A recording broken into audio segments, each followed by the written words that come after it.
Good morning दोस्तों, स्वागत है फिर से आपका अजीत पहाड़ी ब्लॉग में। पहाड़ साथ में मेरा प्यार व नमस्कार। तो दोस्तों आज हम फिर से आए हैं वन विभाग कोटद्वार रेंज, जो कि यहाँ कॉर्बेट टाइगर रिजर्व में पड़ता है। और आज हम आपको बताएंगे यहाँ पर जो कि हमारे पूरे जो कॉर्बेट जून है उस जून के अंदर कौन सी पक्षियाँ रहती है, कौन सी चिड़ियाँ रहती है और कौन से टाइगर रहते हैं, उन सब के बारे में आज हमारे सर आपको बताने वाले हैं।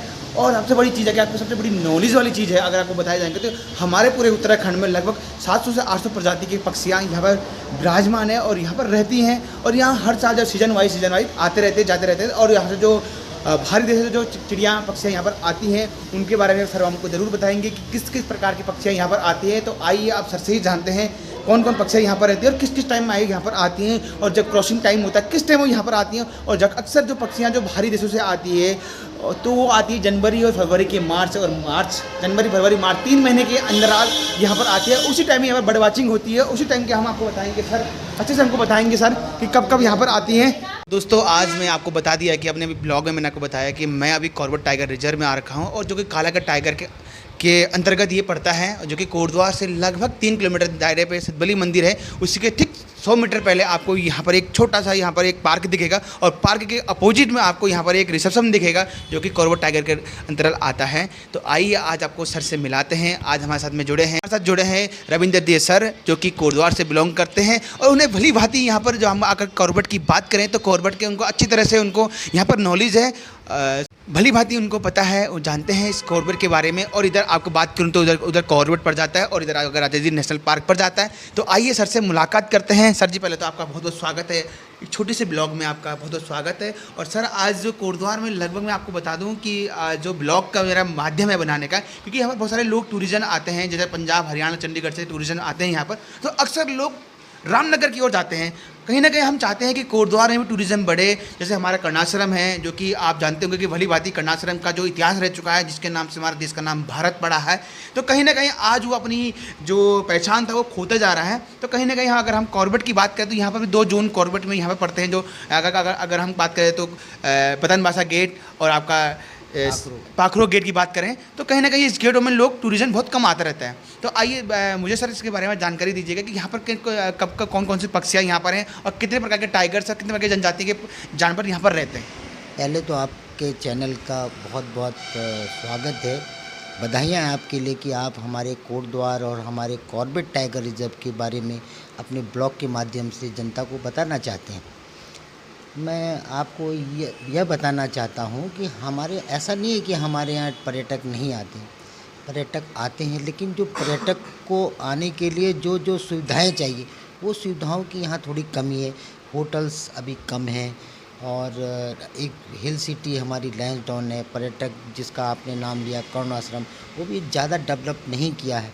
अगर ज़्यादा डेवलप करे, हमारा कहने के लिए तो पार्क है, जो छोटा सा पार्क यहाँ पे एक चिल्ड्रन पार्क बना है, उसकी भी स्थिति बहाल है, बेकार सी है। ये सब चीज़ हमको पहले डेवलप करना पड़ेगा, तब तो पर्यटक तो आते ही आते हैं। फिर उसके बाद जो हमारा ट्रैक है उसमें अभी नया ट्रैक है। और कॉर्बेट की जो बात कहे कि कॉर्बेट बहुत आता है, तो कॉर्बेट तो ढिकाला के नाम से ही चलता है, क्योंकि कॉर्बेट का दिल है ढिकाला जी। तो वहाँ तो चौड़ सुधार और ग्रास लैंड और अच्छी सड़कें, कच्ची सड़कें होती हैं हमारे पार्क में, पक्की सड़कें नहीं बनाते क्योंकि उससे जानवरों के पैर खराब हो जाएंगे, तो वो आगे का विषय है। लेकिन इतना अच्छा वहाँ की जो पर्यटक रोड, कच्ची सड़क है वो इतनी अच्छी है, व्यू वहाँ के बहुत अच्छा डेवलप किए गए हैं, तो इस कारण से वहाँ पर्यटक ज़्यादा जाता है। वो नैनीताल वहाँ डेवलप है, और सब चीज़ वहाँ पर जो भी है अच्छा है। यहाँ पर अभी धीरे धीरे प्रोग्रेस हो रहा है, और मैं लगभग 3 साल से यहाँ पर मेरी पोस्टिंग है। मैंने देखा कि प्रथम साल में बहुत कम थे, हमारे मेहनत से, हमारे सहयोगियों के मेहनत से, पर्यटकों से अच्छे व्यवहार से, उनको अच्छे से गाइडलाइन करने के बाद हमारा इन 2-3 वर्षों में बहुत अच्छा पर्यटक आए हैं और बहुत अर्निंग हुई है जी।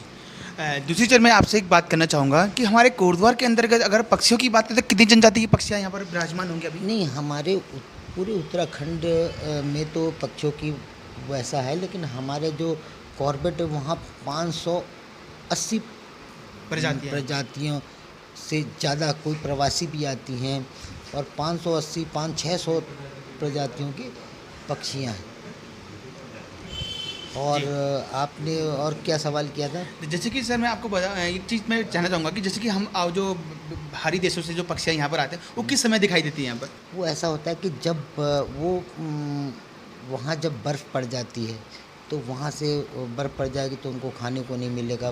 कहीं कहीं ऐसा होता है कि जो झीलें हैं वो जम जाती हैं, तो वो उस समय ठंड ज़्यादा हो जाती है, इसलिए वो प्रवास कर जाती हैं ऐसी जगह पे जहाँ पर उनको खाने पीने को नहीं, खाने के चक्कर में यहाँ आ जाती है। और यहाँ वो बहुत सी पक्षियाँ तो ऐसी यहाँ बच्चे भी उनके हो जाते हैं और फिर यहाँ से अपने बच्चों को वापस लेके जाती हैं। जी।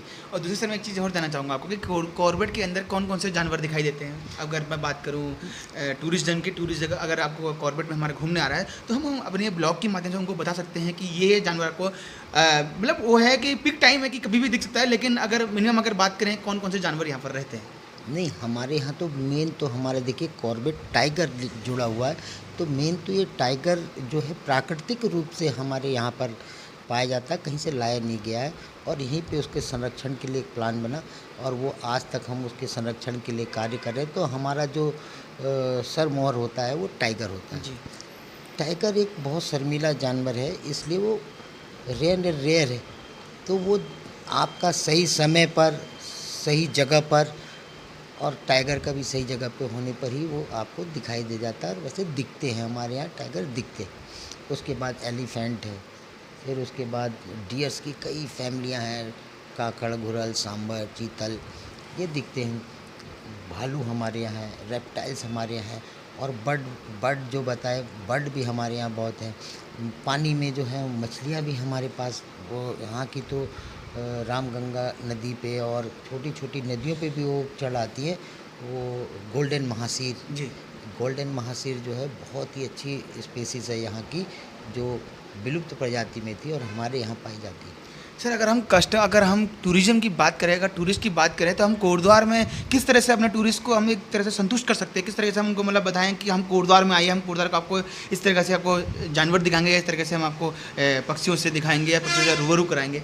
नहीं, हमारी जो वेबसाइट है कॉर्बेट की, उस वेबसाइट पर जाकर आप सब चीज़ जान सकते हैं। कौन सा फ्लोरा है, क्या है, कैसा है, लैंडस्केप कैसा है, क्या चीज़ है, सब चीज़ उस पे मिल जाता है। और जी। टूरिस्ट आजकल तो अति आधुनिक हो गया, वो जी। सब चीज़ जान के ही आता है, क्योंकि हमारी जो बुकिंग होती है ऑनलाइन ही होती है। जी। जी। जी।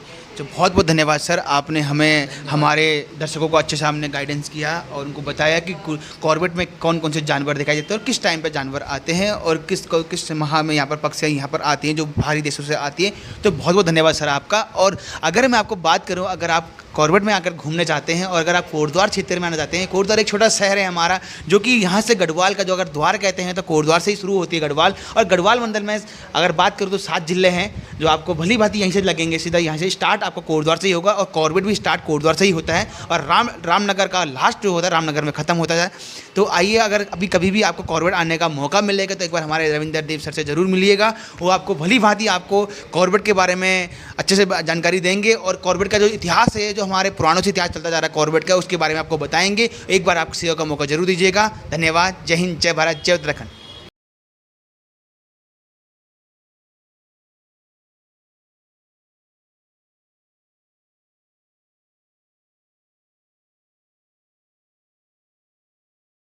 ये देख सकते हैं आप, इतनी प्यारी प्यारी यहाँ पर, अगर आपको मैं एक खलीज पिजन की बात करूँ, मैं ये खलीज पिजन है और इस तरीके से यहाँ पर आपको बहुत सारी चिड़ियाँ आपको देखने मिलेंगी। इस तरीके से हाथी देख सकते हैं आप, ये सारे जानवर आपको कॉर्बेट में देखने को मिलेंगे। और ये देखिएगा, ये कॉर्बेट का लाइब्रेरी है और लाइब्रेरी से मैं आपको दिखा रहा हूँ। यहाँ पर अगर बात करूँ मैं, यहाँ पर आप देख सकते हैं, यहाँ पर ये देखिए, ये बुक्स हैं यहाँ पर जो उत्तराखंड की जो हेडलाइट बुक्स हैं आप देख सकते हैं। यहाँ उत्तराखंड नेचर हेड बुक देख सकते हैं आप। मेरी 10 कहानियाँ दे सकते हैं। उत्तराखंड की कृषि संभावनाएं संधान दे सकते हैं आप। रुद्रप्रयाग आदमखोर बाग आप यहाँ पर पढ़ सकते हैं और कई चीज़ें यहाँ पर आपको पढ़ने को मिलेगी। आप कॉर्बेट टाइगर में आइएगा और आपको यहाँ पर सारी चीज़ें आपको देखने को मिलेगी। धन्यवाद।